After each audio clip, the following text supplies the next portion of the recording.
I know you've been seeing it because I know I've been seeing it. You're having a big story breaking right now, or at least an old story coming back to the top, the cream of the crop these days of what is going on, more so with the global business dealings of Mark Carney, or at least his former quote unquote business, Brookfield's dealings with the likes of Donald Trump, people close to him, the Qataris, and just a little bit too close to home, which essentially could continue to crush Canada in the process. I'm alluding to the story that Mario covered last night on TikTok and on Instagram that people were sharing like crazy, like, oh my gosh, Jared Kushner, Brookfield, what is going on? Why did Brookfield do this crazy 99-year deal with Jared Kushner, who is the husband of Ivanka Trump, who also happens to be the daughter of Donald J. Trump? What is going on? What is the weirdness that happened there?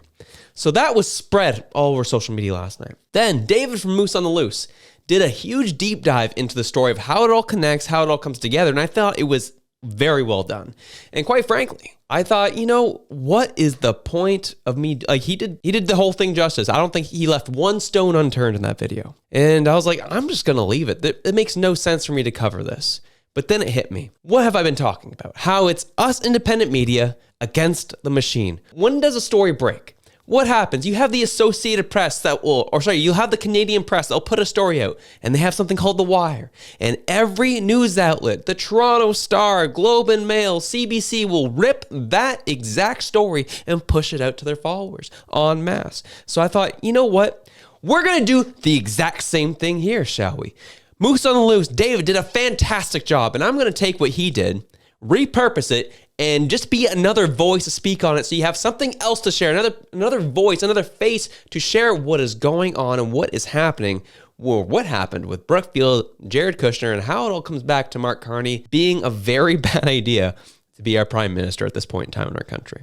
So that's what we're going to talk about today. The story here, this is from March of 2019. We're looking at 6 years ago. Toronto-based Brookfield faces scrutiny from Democrats over a deal with Kushner Company. Toronto-based real estate giant Brookfield was not attempting to influence the White House when it acquired a troubled Manhattan office building from the family of U.S. President Donald Trump's son-in-law and senior aide, Jared Kushner, Brookfield said Tuesday.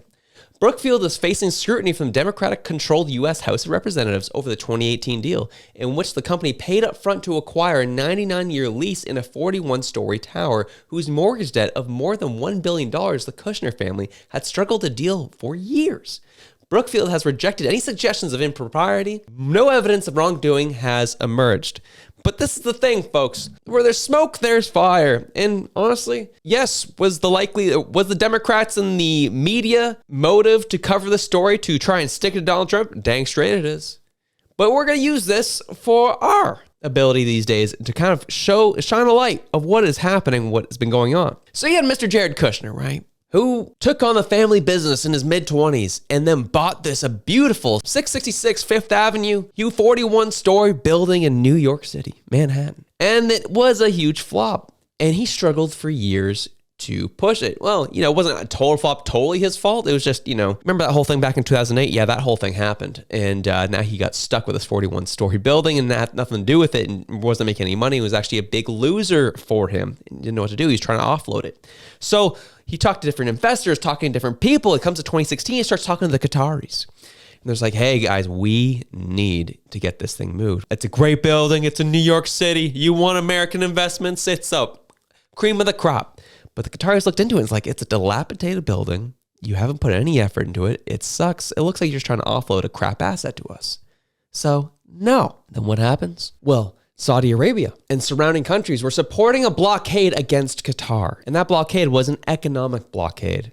Until they got dealt with their internal political issues and problems that Saudi Arabia had with them, they closed land, air, and sea routes to Qatar. They banned flights going to Qatar. They banned food and essential supplies going to Qatar. It was getting ugly.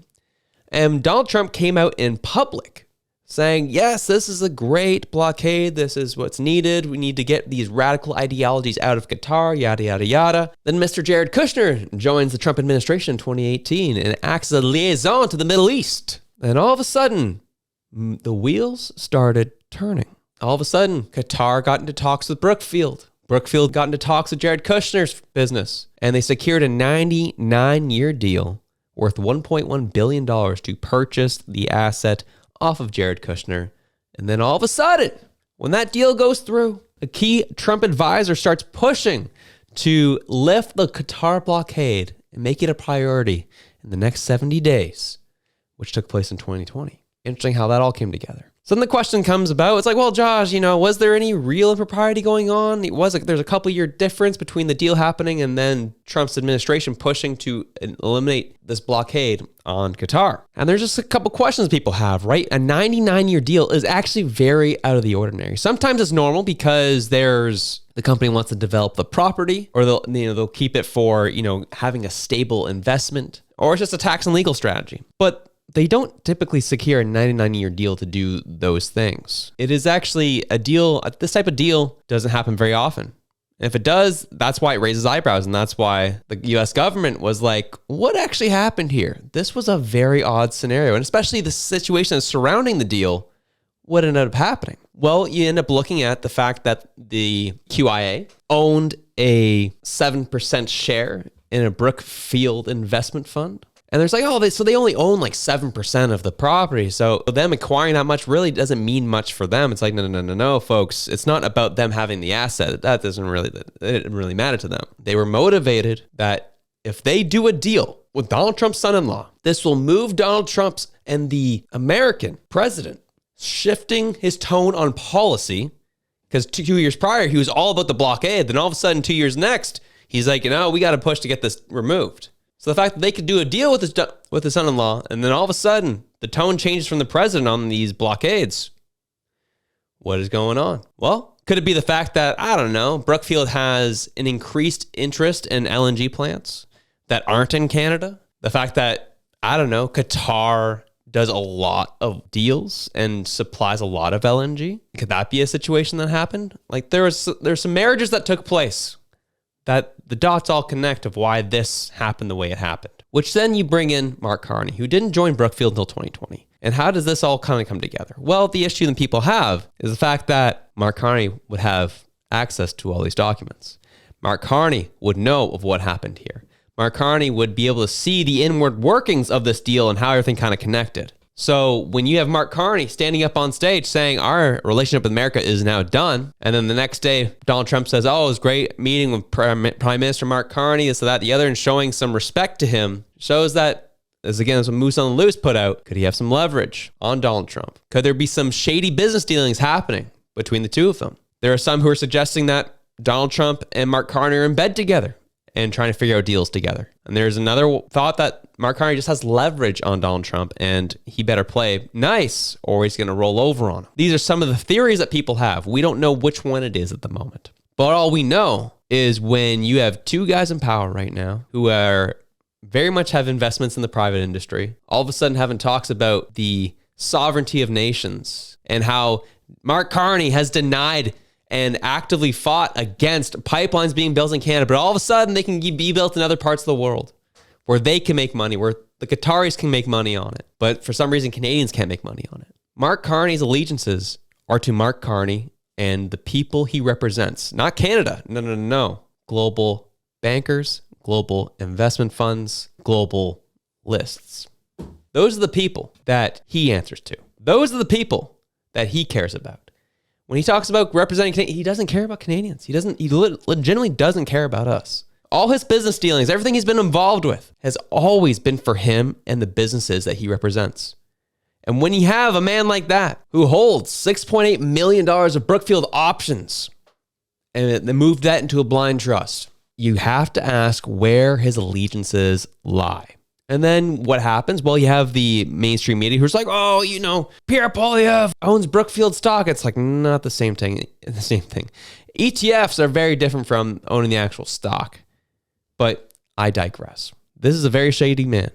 And the point that David made on his video, which I think is a very real issue that we need to highlight, is if there are some serious high stakes blackmail happening between these two leaders, Mark Carney and Donald Trump, all it takes is Mark Carney to push a little bit on Trump and things will get bad real quick. Because though they do share a similar background in finances in the financial and private sectors, they still come from two very different worldviews. Donald Trump is a nationalist.